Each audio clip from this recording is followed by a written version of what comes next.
Ça te dirait d'apprendre l'argot russe? Salut, привет, c'est Diana et bienvenue dans cette nouvelle vidéo où on va continuer à apprendre l'argot russe. Ce cours, c'est la deuxième partie de la leçon consacrée à l'apprentissage de l'argot russe.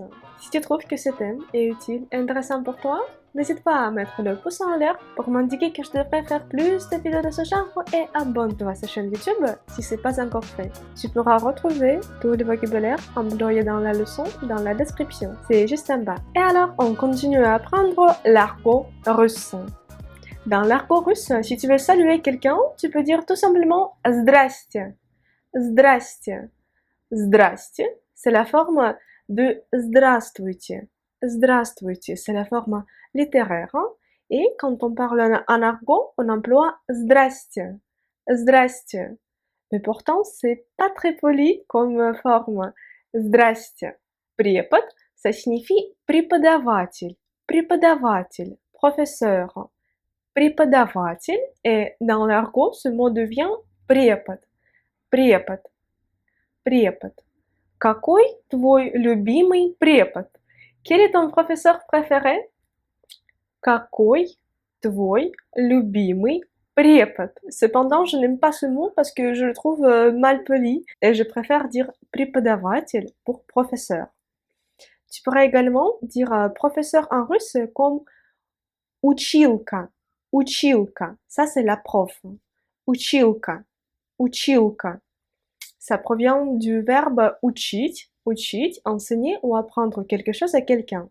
Alors, препод ou училка pour dire professeur dans l'argot russe. Pour dire l'argent dans l'argot russe, on emploie бабло. Бабло. У тебя есть бабло? As-tu de l'argent? У тебя есть бабло? Et la forme littéraire, c'est деньги. Деньги, ça devient dans l'argot бабло. Бабло.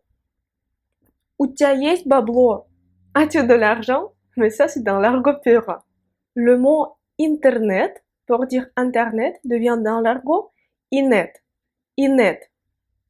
У тебя работает инет? Est-ce que internet marche chez toi? У тебя работает инет?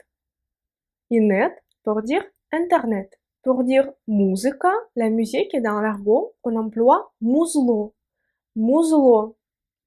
Какое музло ты слушаешь? Quelle musique écoutes-tu? Какое музло ты слушаешь? Je suis en train de rigoler parce que dans la vie de tous les jours, j'emploie presque jamais ces mots. Pour moi, l'argot est réservé uniquement aux adolescents pour qu'ils puissent communiquer entre eux. Et quand une personne adulte emploie ces mots, ça témoigne de son niveau bas de la culture générale et du fait qu'il est mal éduqué. Alors, je te déconseille d'employer ces mots dans la vie de tous les jours, mais c'est utile de le savoir et de les repérer quand tu vas parler avec des Russes. Le mot suivant, c'est тёлка. Тёлка. Тёлка, ça signifie jeune fille ou meuf.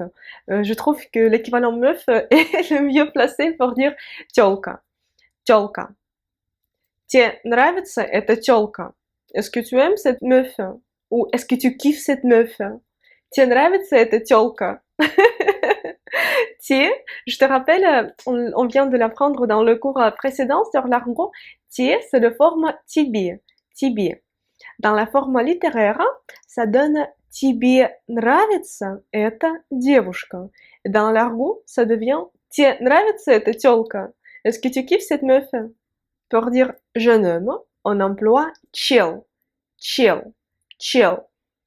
Это прикольный чел. C'est un gars cool. Это прикольный чел. C'est un gars cool. Это прикольный чел. Чел. Чел pour dire jeune homme. Et прикольный, au passage, ça signifie cool. Прикольный. Прикольный. Ça, c'est aussi de l'argot. Dans l'argot, computer, ordinateur, devient comp. Comp.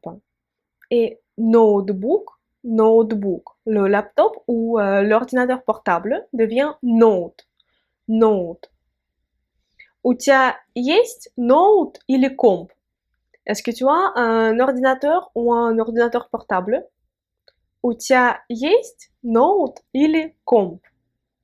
Note. pour dire l'ordinateur portable et comp pour l'ordinateur ordinaire. Фотография devient dans l'argot фотка, фотка.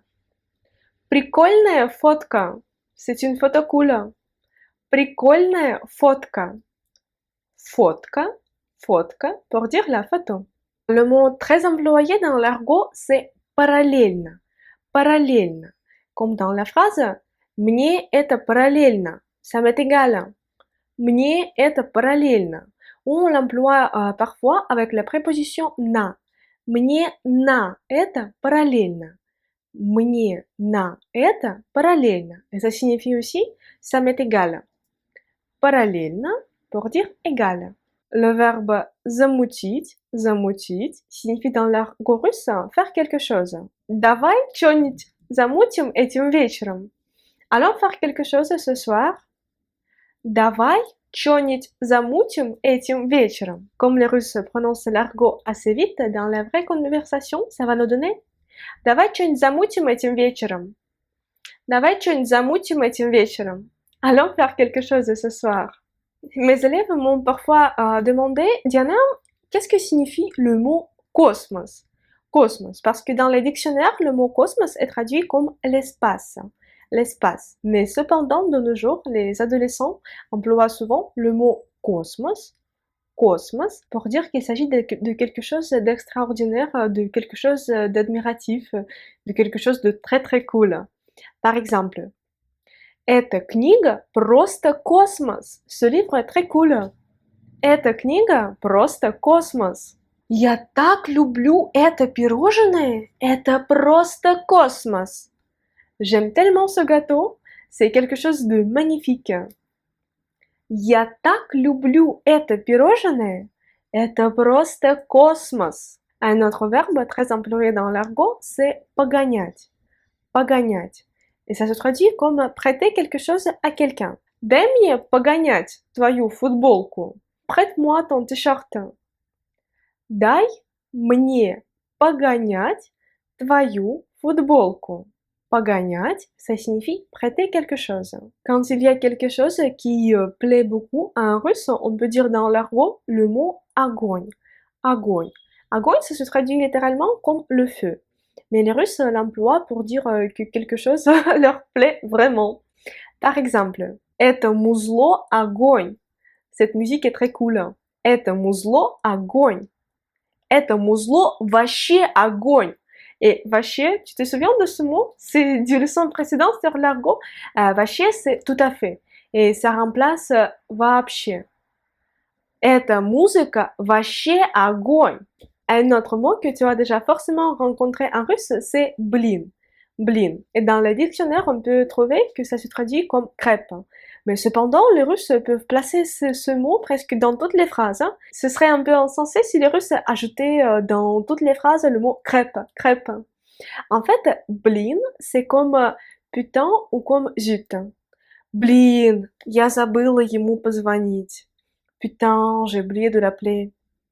Блин, так холодно сегодня.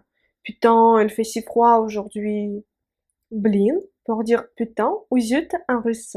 Partage dans les commentaires quels sont les mots argotiques russes que tu as déjà entendus ou que tu préfères. Par exemple, s'il y a quelques mots qui sonnent de façon amusante pour toi, ce serait très intéressant pour moi de l'apprendre. Si tu as aimé cette leçon, n'hésite pas à mettre le pouce en l'air pour m'indiquer que je devrais faire plus de vidéos de ce genre et abonne-toi à cette chaîne YouTube si ce n'est pas encore fait.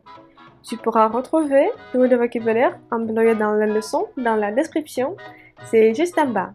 Également dans la description, tu pourrais trouver les liens vers mes cours intensifs de russe et notamment le cours gratuit sur le top des phrases et des verbes pour progresser en russe plus rapidement.